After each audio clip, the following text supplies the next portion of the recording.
চলে আসলাম কমপ্লিটিং সেন্টেন্সের আরো একটা রিভিউ ক্লাসে। So all of you are most welcome in this class, my dear lovely learners. I think all of you are very good. এই completing sentence খুব easy একটা জিনিস। যদি তুমি সেন্টেন্সের অর্থটা একটু ভালো করে বুঝতে পারো, আর সেন্টেন্সের সাধারণত একটা জায়গার মধ্যে ছোট্ট একটা ক্লুজ দেয়া থাকে, যে ক্লুজটা তোমাকে বুঝতে হবে।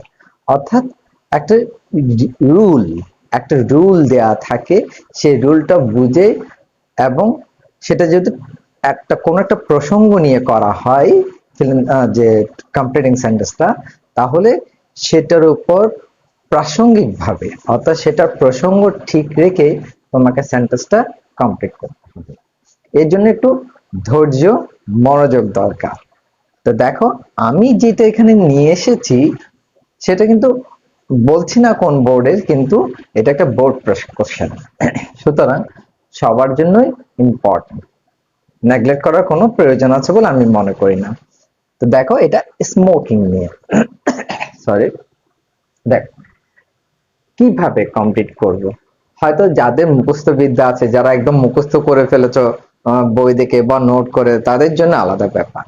কিন্তু যারা একটু বুঝে করতে চাও, অর্থাৎ এই ধরনের সেন্টেন্স গুলো করতে পারলে, বা তুমি যদি এখান থেকে নতুন কোনো সেন্টেন্স তৈরি করতে পারো, অন্য একটা কমপ্লিটিং সেন্টেন্স দিলে সেটাকেও তুমি কি করতে পারবে, কভার করতে পারবে বলে আমার বিশ্বাস। Smoking is a habit which is, এখানে দেখো, এখানে ক্লোজটা কি দিয়েছে, হুইচ। হুইচটা হচ্ছে একটা রিলেটিভ প্রোনাউন। কেন রিলেটিভ প্রোনাউন? কারণ স্মোকিং ইজ এ হ্যাবিট, এইটার সাথে, এই লাইনের সাথে হুইচ দিয়ে তুমি যে লাইনটা লিখবে তার সাথে একটা সুন্দর মিল থাকতে হবে, তাহলে সেন্টেন্সটা কি সুন্দর হবে, অর্থবহ হবে।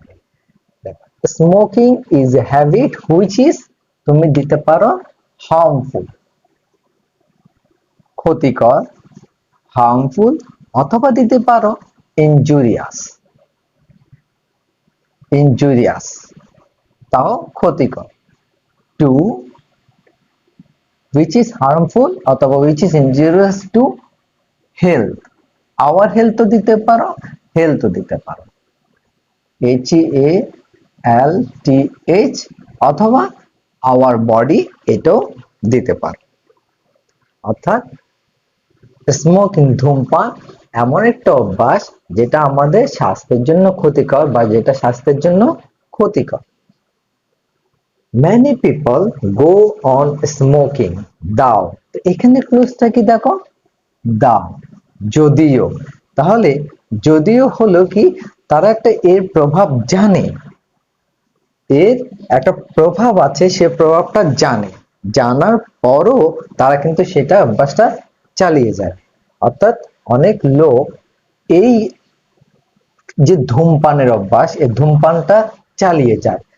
দাও, দে নো দা, আমি এভাবে দিচ্ছি, bad effect of it, effect of it, এইভাবে লিখি, ঠিক আছে। এবার দেখো নিচেরটা, we will suffer a lot, আমরা ভুগবো, অনেক বেশি ভুগবো। তাহলে এটা কি দেয়া আছে দেখো, we will suffer, আমরা ভুগবো, ফিউচার ইনডেফিনিট টেন্স, কখন ভুগবো। তাহলে এর আগে একটা কন্ডিশনাল সেন্টেন্স দিতে হবে, আমরা কেন ভুগবো, কখন ভুগবো। তার মানে কিভাবে লিখতে হবে সেটা, যদি আমরা এই স্মোকিংটা ছেড়ে না দিই, if we do not, ছেড়ে দাও ইংরেজি কি, give up, we do not give up the smoking, তুমি এরপরে হ্যাবিট অফ স্মোকিং দিতে পারো, if we do not give up the habit of smoking, অর্থাৎ আমরা যদি এই ধূমপানের মতো অভ্যাসটা ছেড়ে না দিই তাহলে আমরা ভুগবো। কন্ডিশনাল সেন্টেন্স, যেহেতু এখানে আমি দেখলাম যে একটা ফিউচার ইনডেফিনিট টেন্স আছে, আমরা কন্ডিশনাল সেন্টেন্সের 1 নম্বর রুলে শিখেছিলাম কি, ইফ যুক্ত সেন্টেন্সটা যদি প্রেজেন্ট ইনডেফিনিট হয়, পরের সেন্টেন্সটা কি হবে, ফিউচার ইনডেফিনিট। সেক্ষেত্রে তোমাকে এখানে একটা কমা দিতে হবে।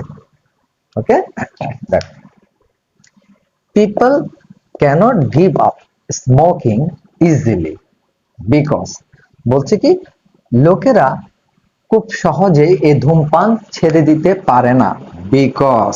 তাহলে এখানে হিন্টসটা কি আছে, বিকজ, কারণ কি, কেন তারা ছাড়তে পারে না। এখানে একটা দিতে পারো তুমি কি, because it has a great strong দাও, it has a strong effect. এটা একটা কি, sorry, it has a great effect দিতে পারো।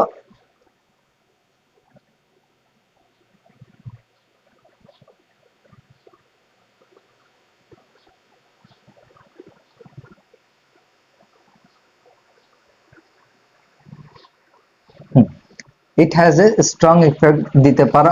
আর কি দিতে পারো, হয়তো আরেকটা লাইন তুমি দিতে পারো, সেটা কি, because they are addicted, ADDIC, addicted to it, কারণ তারা এটাতে আসক্ত হয়ে পড়ছে। কোন একটা জিনিসে যদি আসক্ত হয়ে পড়ে তাহলে সেখান থেকে বেরিয়ে আসা বা সেটা ছাড়া খুব কষ্টকর।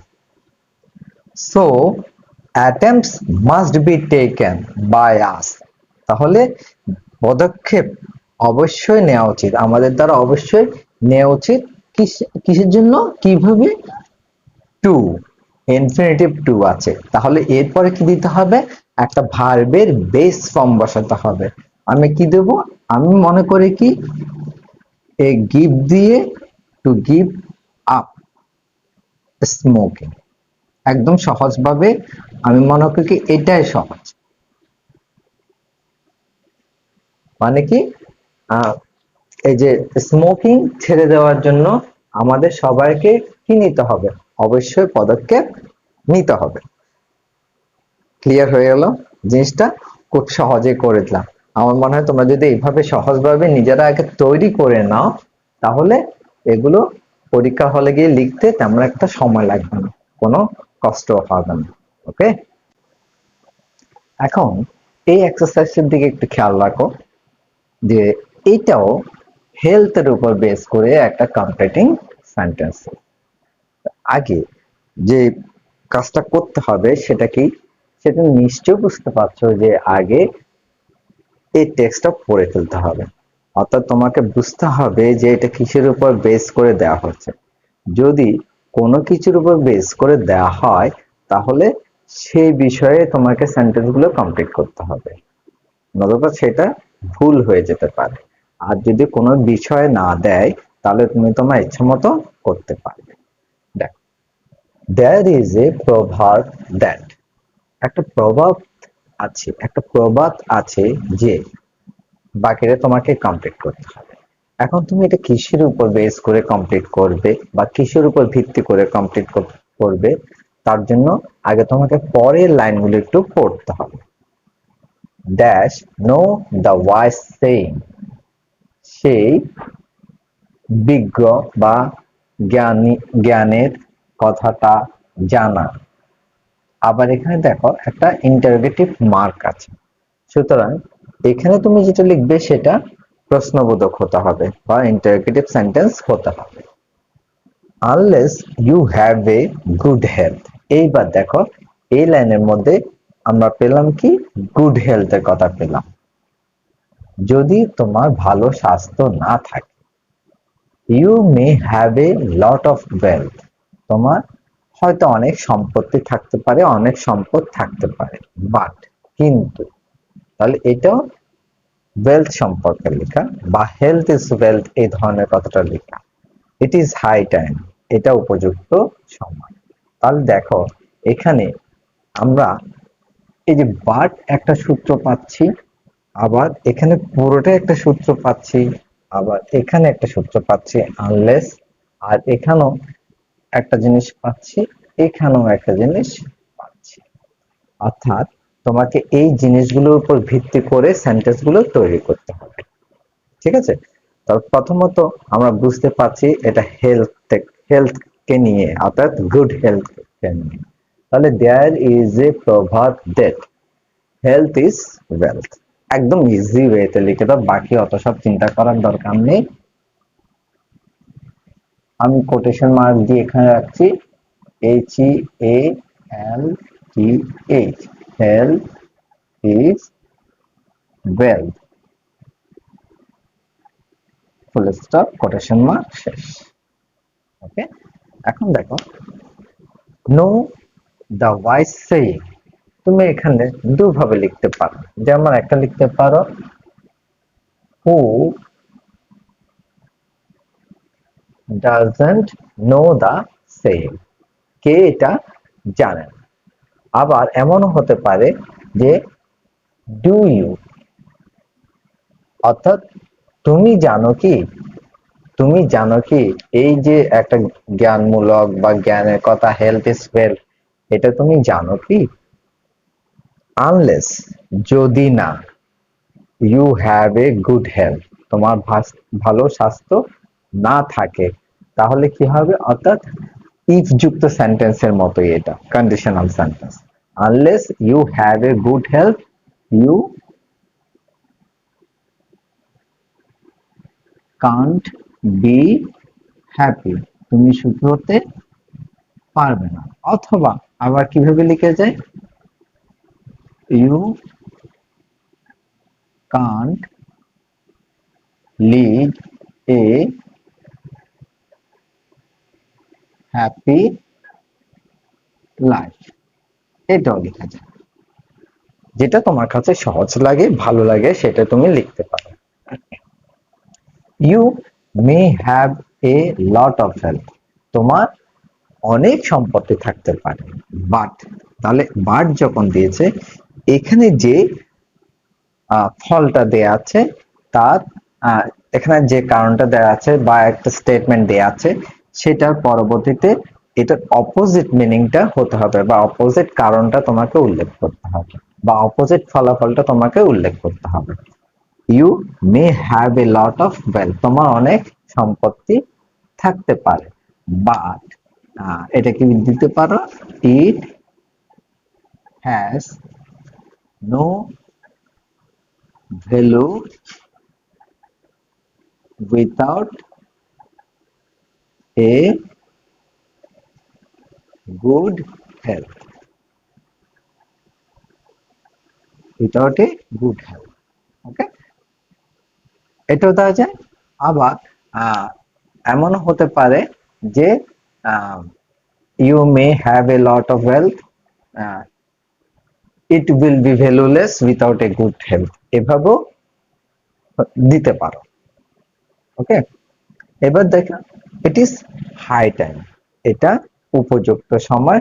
তাহলে এর পরের সেন্টেন্সটা লিখবো কিভাবে, এটা খেয়াল রাখতে হবে যে সাবজেক্ট হয়ে সাবজেক্টের পরের ভার্বটা পাস্ট ফর্ম হতে হবে, যেহেতু আগেরটা প্রেজেন্ট ফর্মে আছে।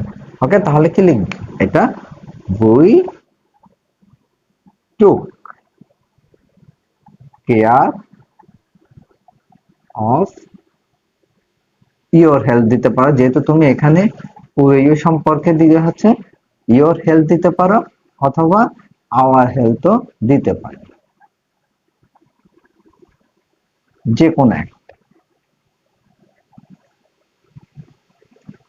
ওকে, তবে খেয়াল রাখতে হবে কি, প্রথমে তুমি পুরো টেক্সটটা পড়ে যদি কোনো বিষয় ভিত্তিক দেওয়া থাকে সেই বিষয়টা তোমাকে বুঝে নিতে হবে। আর যদি বিষয় ভিত্তিক দেয়া না থাকে, তাহলে সেটা তুমি তোমার মনের মতো করে বা ইচ্ছে মতো সুন্দর করে সাজিয়ে গুছিয়ে লিখতে পারো।